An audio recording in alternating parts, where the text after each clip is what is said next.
Hello, welcome to ఏకేఎస్ఐఎస్.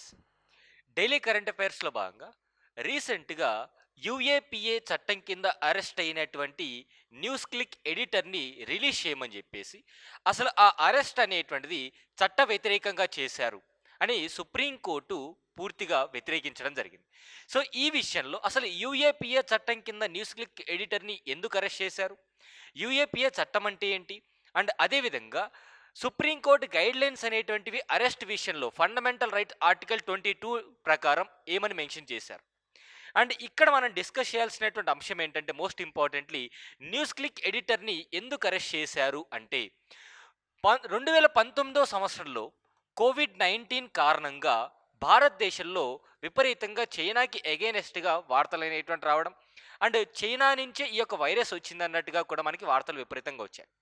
And ఇదే కాంటెక్స్ట్లో 2019 time పీరియడ్లో news click editor ఆయన యొక్క వార్తాపత్రిక లేదంటే ఈ యొక్క ఛానల్స్లో గవర్నమెంట్ ఆఫ్ ఇండియాకి లేదంటే భారతదేశాన్ని యొక్క సోవర్నిటీకి ఇంటిగ్రిటీకి భంగం కలిగించే విధంగా ఈయన కొన్ని రాతపూర్వకమైనటువంటి అంశాలు తెలియజేశాడు. ఒకటి, జమ్మూ అండ్ కాశ్మీర్ రాష్ట్రాన్ని, అదేవిధంగా అరుణాచల్ ప్రదేశ్ని, జమ్మూ అండ్ కాశ్మీర్ రాష్ట్రాన్ని అదేవిధంగా అరుణాచల్ ప్రదేశ్ని భారతదేశం యొక్క మ్యాప్లో చూపించకుండా ఆయన వార్తలు ప్రచారం చేయడం. అదేవిధంగా త్రీ ఫార్మ్ బిల్స్ పైన ఫార్మర్స్ ఎవరైతే ప్రొటెస్ట్ చేస్తున్నారో వారికి సహకరిస్తూ ఫేవర్గా ఆర్టికల్స్ రాయడం. అండ్ అదేవిధంగా మూడో విషయానికి వచ్చేస్తే ప్రో చైనా వార్తలు అనేటువంటివి విపరీతంగా రాయడం, అంటే చైనాకి ఫేవర్గా వార్తలు భారతదేశంలో ప్రచురించడంలో ఈయన కీలక పాత్ర పోషించాడని చెప్పి సో ఈ అభియోగం పైన, ఈ మూడు అభియోగాలపైన UAPA unlawful activities prevention act 1967 చట్టం ప్రకారం ఈయనని అరెస్ట్ చేయడం జరిగింది. భారతదేశం యొక్క సమగ్రతకి, భారతదేశం యొక్క సార్వభౌమాధికారానికి నష్టం కలిగించే విధంగా ఈయన ఈ విధంగా భారతదేశం యొక్క సోవర్నిటీ భంగం కలిగించే విధంగా ఈ యొక్క ఆర్టికల్స్ రాశారని చెప్పేసి ఆయన అరెస్ట్ చేశారు బాగానే ఉంది. కానీ ఈయన సుప్రీంకోర్టు వరకు వెళ్ళడం జరిగింది. ఎందుకంటే యూఏపిఏ చట్టం ప్రకారం అరెస్ట్ చేస్తే ఈ యొక్క బెయిల్ రావడం కానివ్వండి లేదంటే రిలీజ్ చేయడం కానివ్వండి అంత ఈజీ కాదు. అలాంటి పరిస్థితుల్లో ఈయనకు ఈ సంఘటన ఎందుకు ఎదురైంది, సుప్రీంకోర్టు అనేటువంటిది ఈ వ్యాఖ్యలు ఎందుకు చేసింది అంటే ఆర్టికల్ 22 ప్రకారం బిఫోర్ దట్ అసలు యూఏపిఏ అంటే ఏంటో తెలుసుకుందాం. Unlawful activities prevention act 1967.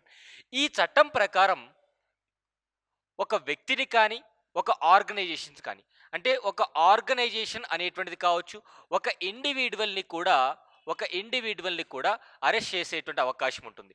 భారతదేశం యొక్క సోవర్నిటీకి, భారతదేశం యొక్క సమగ్రతకి, అదే ఇంటిగ్రిటీకి నష్టం కలిగించే విధంగా ఏదైనా ఒక ఆర్గనైజేషన్ రోల్ ప్లే చేసినా లేదా ఒక ఇండివిజువల్ ఏవైనా చర్యలు చేసినా సరే అతన్ని అరెస్ట్ చేసేటువంటి అధికారం ఖచ్చితంగా, లేదా ఆ సో కాల్డ్ ఆర్గనైజేషన్ని బ్యాన్ చేసేటువంటి అధికారం ఈ చట్టం ప్రకారం కేంద్ర ప్రభుత్వానికి ఉంది.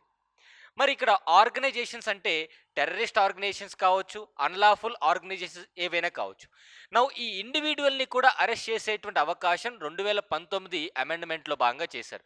అంటే యూఏపిఏ చట్టం అనేటువంటిది సో ఫార్ 7 టైమ్స్ అమెండ్ చేయడం జరిగింది. ఈ 7 సార్లు అమెండ్మెంట్లో లాస్ట్గా 2019లో అమెండ్మెంట్ తీసుకొచ్చి ఇండివిజువల్ని కూడా డిజిగ్నేట్ చేసి టెర్రరిస్ట్ ఆర్గనైజేషన్గా లేదంటే ఒక ఇండివిజువల్ ఐడియాలజీస్ని పంచుతూ భారతదేశం యొక్క సమగ్రతకి నష్టం కలిగిస్తున్నాడు అంటే అతన్ని కూడా అరెస్ట్ చేయొచ్చు అని చెప్పి చెప్పడం జరిగింది. నౌ ఇక్కడ అసలు యూఏపిఏ అనేటువంటిది ఎలా డిఫైన్ చేయొచ్చు, అన్లాఫుల్ యాక్టివిటీస్ అంటున్నాం. ఈ అన్లాఫుల్ యాక్టివిటీస్ అంటే ఏంటి, అండ్ టెర్రరిస్ట్ యాక్టివిటీస్ అంటే ఏంటి? అన్లాఫుల్ యాక్టివిటీస్ అంటే ఎవరైనా లిఖితపూర్వకంగా, అంటే త్రూ రైటింగ్స్ ద్వారా కావచ్చు లేదా స్పీచ్ ద్వారా కావచ్చు, సో ఈ విధంగా ఎవరైనా భారతదేశం యొక్క సమగ్రతకి సార్వభౌమాధికారానికి నష్టం కలిగించినట్టయితే ఆ వ్యక్తిని అరెస్ట్ చేయొచ్చు.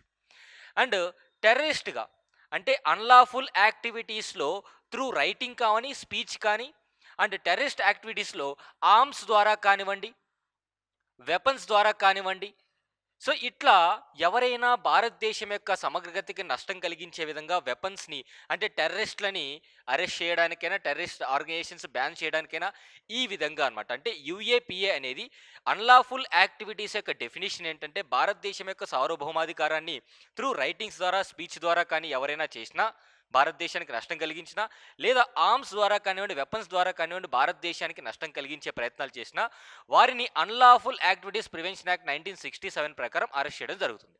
అండ్ ఎవరైతే అరెస్ట్ చేయబడతారో వారికి బెయిల్ రావడం కూడా చాలా కష్టం. మరి అలాంటిది supreme court news click editor విషయంలో గవర్నమెంట్ అనేటువంటిది ఆయన రైటింగ్స్ ద్వారా అంటే ప్రో చైనా ప్రాపగాండా చేశాడని, అదేవిధంగా జమ్మూ అండ్ కాశ్మీర్, అరుణాచల్ ప్రదేశ్ యొక్క భూభాగం భారతదేశ మ్యాప్లో చూపించకుండా ఇతర దేశ మ్యాప్లో చూపించాడని చెప్పేసి, అదేవిధంగా ఫార్మ్ బిల్స్ విషయంలో ఫార్మర్స్ ప్రొటెస్ట్ చేస్తే వాళ్ళకి ఇతను ఫండింగ్ చేశాడని, అండ్ చైనా నుంచి ఇతనికి న్యూస్ క్లిక్ అనేటువంటి సంస్థకి ఫండింగ్ బాగా వచ్చింది అని చెప్పేసి విపరీతంగా న్యూస్ రావడంతో త్రూ రైటింగ్స్ ద్వారా, స్పీచ్ ద్వారా ఆయన భారతదేశం యొక్క సార్వభౌమాధికారాన్ని నష్టం కలిగిస్తున్నాడని చెప్పేసి అరెస్ట్ చేశారు. ఇక్కడ సుప్రీంకోర్టు చాలా కీలకమైనటువంటి వ్యాఖ్యలు చేసింది. ఏమని? మనకి 2023 సంవత్సరంలో Pankaj Bansal versus union of India case ఒకటి ఉంది. ఈ కేసులో సుప్రీంకోర్టు ఏం చెప్పింది? ఎవరినైనా ఎన్ఫోర్స్మెంట్ డైరెక్టరేట్ అనేటువంటిది PMLA prevention of money laundering act 2002 ప్రకారం ఎవరినైనా అరెస్ట్ చేసిన తర్వాత ఆ వ్యక్తికి కంపల్సరిగా ఇన్ఫర్మేషన్ అనేటువంటిది అంటే ఆ వ్యక్తిని ఎందుకు ఎందుకు అరెస్ట్ చేస్తున్నారో ఇన్ఫామ్ చేయాలి. ఎలా ఇన్ఫామ్ చేయాలి? Through writing. త్రూ రైటింగ్ అంటే లిఖితపూర్వకంగా ఆ వ్యక్తికి ఇదిగో నిన్ను ఈ కారణం వల్ల అరెస్ట్ చేస్తున్నాము అని చెప్పేసి అతనికి అరెస్ట్ వారెంట్ అనేటువంటిది ఇవ్వాలి. నౌ ఎందుకు ఇక్కడ మీరు గమనించండి, త్రూ రైటింగ్ ఇస్తున్నాడు అంటే ఆ వ్యక్తి ఓరల్‌గా కాదండి, త్రూ రైటింగ్ ఇవ్వాలి. మీకు గుర్తుండే ఉంటుంది. ఎమ్మెల్సీ కవిత గారిని అరెస్ట్ చేసినప్పుడు కూడా ఈడీ అధికారులు, ఎన్ఫోర్స్మెంట్ డైరెక్టరేట్ అధికారులు త్రూ రైటింగ్ ఈ యొక్క పిఎంఎల్ఏ కేసు కింద అరెస్ట్ చేస్తున్నట్టు త్రూ రైటింగ్ ఆవిడికి ఈ యొక్క లెటర్ అనేటువంటిది ప్రొవైడ్ చేయడం జరిగింది. సో ఎప్పుడైతే ఒక వ్యక్తిని అరెస్ట్ చేస్తున్నామో పిఎంఎల్ఏ కింద కావచ్చు, యూఏపీఏ కింద కావచ్చు, అరెస్ట్ చేసేప్పుడు ఆ అరెస్ట్ చేయబడేటువంటి వ్యక్తికి ఇన్ఫర్మేషన్ ప్రొవైడ్ చేయాలి. ఎందుకు అరెస్ట్ చేస్తున్నాడో ప్రొవైడ్ చేయాలి. ఎలా ప్రొవైడ్ చేయాలి? మాట రూపంలో కాదు, ఫోన్ రూపంలో కాదు, త్రూ రైటింగ్ అనేటువంటిది ప్రొవైడ్ చేయాలి. లిఖితపూర్వకంగా అతనికి ఆ యొక్క ఆధారం ఎందుకు అరెస్ట్ చేస్తున్నారో ఇవ్వాలి. ఇక్కడ మీరు గమనించండి, article 22 of Indian constitution fundamental right మనకి ఏం చెప్తుంది? ఆర్టికల్ 22 అంటే ఎవరినైనా ఒక వ్యక్తిని అరెస్ట్ చేసేప్పుడు ఖచ్చితంగా ఆ వ్యక్తికి ఇన్ఫర్మేషన్ ప్రొవైడ్ చేయాలి. సో ఈ ఇన్ఫర్మేషన్ ప్రొవైడ్ చేసినట్టయితే ఆ వ్యక్తి ఏం చేస్తాడు? ఆ పర్సన్ ఎవరైతే అరెస్ట్ చేయబడినటువంటి పర్సన్ ఉంటాడో అతను లీగల్గా కన్సల్ట్ అయ్యేటువంటి అవకాశం ఉంటుంది. ఈ లీగల్ కన్సల్ట్ ఎవరినవుతాడు? లాయర్ని లీగల్గా కన్సల్ట్ అయ్యేటువంటి అవకాశం ఉంటుంది. ఎందుకు కన్సల్ట్ అవ్వాలి అంటే బెయిల్ కోసం.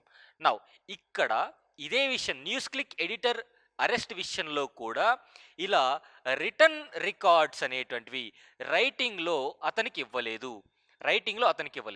మేబీ కొంతమంది ఆరోపణ ఏంటంటే ఆ వ్యక్తికి త్రూ మాట రూపంలో చెప్పి ఉండొచ్చు. అంటే ఎవరైతే అరెస్ట్ చేయబడుతున్నారో ఆ వ్యక్తికి చెప్పాలి, అండ్ అతని యొక్క లాయర్కి కూడా ఇన్ఫర్మేషన్ ఇవ్వాలి. న్యూస్ క్లిక్ ఎడిటర్ యొక్క లాయర్కి త్రూ ఫోన్ కాల్ ద్వారా చెప్పారు కదా అంటే అది కుదరదన్నమాట. సుప్రీంకోర్టు ఏం చెప్పింది? ఖచ్చితంగా రైటింగ్ రూపంలో మాత్రమే లాయర్స్కి కూడా ప్రొవైడ్ చేయాలి. ఇది ఆర్టికల్ 22ని వయలేట్ చేసినట్టే అని చెప్పేసి మనకి మెన్షన్ చేయడం జరిగింది. అండ్ ఈవెన్ పిఎంఎల్ఏ కేసులో పిఎంఎల్ఏ చట్టంలో ఏమని మెన్షన్ చేసింది? A copy of return grounds of arrest a copy of such arrest are such return grounds of arrest is furnished. ఖచ్చితంగా లిఖితపూర్వకంగా ఇవ్వాలి. సో ఇట్లా లిఖితపూర్వకంగా ఇవ్వలేదు అంటే ఏదైతే పిఎంఎల్ఏ కేసులో చట్టంలో మెన్షన్ చేశారో రైటింగ్ రూపంలో ఇవ్వాలి, దాన్ని మేము యూఏపీఏకి కూడా అప్లై చేయాలనుకుంటున్నామని సుప్రీంకోర్టు చెప్పడం జరిగింది. అండ్ ఆర్టికల్ 22లో ఏముంది? ఎవరినైతే అరెస్ట్ చేయడం జరుగుతుందో కస్టడీలోకి వితౌట్ బీయింగ్ ఇన్ఫార్మ్డ్ అంటే ఆ వ్యక్తికి ఇదిగో ఈ కారణం వల్ల నిన్ను అరెస్ట్ చేస్తున్నామని చెప్పకుండా కస్టడీలోకి తీసుకోకూడదు. అండ్ అదేవిధంగా రిటర్న్ రికమెండేషన్ అనేది ఇవ్వాలి అని చెప్పి సుప్రీంకోర్టు చెప్పడం జరిగింది. అంటే ఈ ప్రొసీజర్ని ఫాలో అవ్వలేదు కాబట్టి ఆర్టికల్ 22 వయలేట్ అయింది. అండ్ ఆర్టికల్ 21 కూడా ఆర్టికల్ 21 ఏం చెప్తుంది అంటే procedure established by law. Procedure established by law అంటే చట్టపరంగా ఏదైతే ఉందో దాన్ని ఫాలో అవుతూ వీళ్ళు అరెస్ట్ చేయలేదు. అంటే ఆర్టికల్ 21ని కూడా వయలేట్ చేసినట్టే. అండ్ ఆర్టికల్ 22 పరంగా కూడా వీళ్ళు వయలేట్ చేసినట్టే. సో ఫండమెంటల్ రైట్స్ అయినటువంటి ఆర్టికల్ 21 అండ్ ఆర్టికల్ 22 ఒక వ్యక్తికి సంబంధించినటువంటి ఫండమెంటల్ రైట్స్ వయలేట్ చేశారు. కాబట్టి ఆ అరెస్ట్‌ని ఇన్వాలిడ్ చేస్తూ సుప్రీంకోర్టు వ్యాఖ్యలు చేయడం జరిగింది. సో ఓవరాల్‌గా చూస్తే అరెస్ట్ చేసే సమయంలో న్యూస్ క్లిక్ ఎడిటర్‌కి రిటర్న్ ఫామ్‌లో ఎందుకు అరెస్ట్ చేస్తున్నారో రీజన్ చెప్పలేదు కాబట్టి అతను లాయర్‌ని కన్సల్ట్ అయ్యే అవకాశం లేదు. అండ్ లాయర్‌కి కూడా return recommendation or return records అనేటువంటివి ఇవ్వాలి. సో దట్ వాళ్ళు బెయిల్‌కి అప్లై చేయడానికి అవకాశం ఉంటుంది. ఈ ప్రొసీజర్‌ని ఫాలో అవ్వలేదు. ఆర్టికల్ 22, ఆర్టికల్ 21 వయలేట్ జరిగింది కాబట్టి ఈ అరెస్ట్‌ని ఇన్వాలిడేట్ చేస్తూ సుప్రీంకోర్టు తీర్పిచ్చింది. అండ్ దానికోసమే ఢిల్లీ కోర్ట్, లోకల్ కోర్ట్ మనకి ఇతనికి బెయిల్ కూడా మంజూరు చేయడం జరిగింది. సో ఇది యూఏపీఏకి సంబంధించి అండ్ అదే విధంగా 2023 పంకజ్ బన్సల్ కేసు కూడా ఇది. 2023 పంకజ్ బన్సల్ కేసు కూడా ఇది. So which is very very important examination point of వ్యూలో. సో ఓవరాల్‌గా వితిన్ 1 మినిట్‌లో చెప్పాలంటే ప్రో చైనా అండ్ అదేవిధంగా జమ్మూ అండ్ కాశ్మీర్, అరుణాచల్ ప్రదేశ్ రాష్ట్రాలని మన యొక్క భారతదేశ భూభాగంలో చూపించలేదు. ఇతని యొక్క రైటింగ్స్ అనేవి భారతదేశం యొక్క సోవర్నిటీకి, ఇంటిగ్రిటీకి భంగం కలిగిస్తున్నాయని చెప్పేసి యూఏపీఏ యాక్ట్ 1967 ప్రకారం అరెస్ట్ చేయడం జరిగింది. అరెస్ట్ చేసేప్పుడు అతనికి రిటర్న్ రికార్డ్స్ ఆర్ రిటర్న్ ఫామ్‌లో ఇదిగో ఎందుకు అరెస్ట్ చేస్తున్నామని రీజన్ చెప్పలేదు కాబట్టి సుప్రీంకోర్టుకి అప్రోచ్ అవ్వడం జరిగింది. సుప్రీంకోర్టు అనేది 2023లో Pankaj Bansal versus union of India కేసులో పీఎంఎల్ఏ కేసు విషయంలో ఏ విధంగా అయితే ఈడీ అధికారులు ఒక వ్యక్తిని అరెస్ట్ చేసేప్పుడు రిటర్న్ డాక్యుమెంట్స్, ప్రూఫ్ అండ్ ఈ యొక్క కస్టడీలోకి తీసుకుంటున్నట్టు రిటర్న్ రీజన్ ఏదైతే ఇస్తారో ఆ రీజన్ యూఏపీఏ చట్టం ప్రకారం ఎవరినైనా అరెస్ట్ చేసినా వారికి కూడా ఇవ్వాల్సి వస్తుంది అని చెప్పి సుప్రీంకోర్టు చెప్పడం జరిగింది. అలా ఫాలో అవ్వలేదు కాబట్టి న్యూస్ క్లిక్ ఎడిటర్ విషయంలో ఆ అరెస్ట్ని ఇన్వాలిడేట్ చేస్తూ ఆర్టికల్ 21, 22 వయలేట్ అవుతుందని చెప్పి సుప్రీంకోర్టు చెప్పడం జరిగింది. సో ఇది థ్యాంక్ యూ సో మచ్.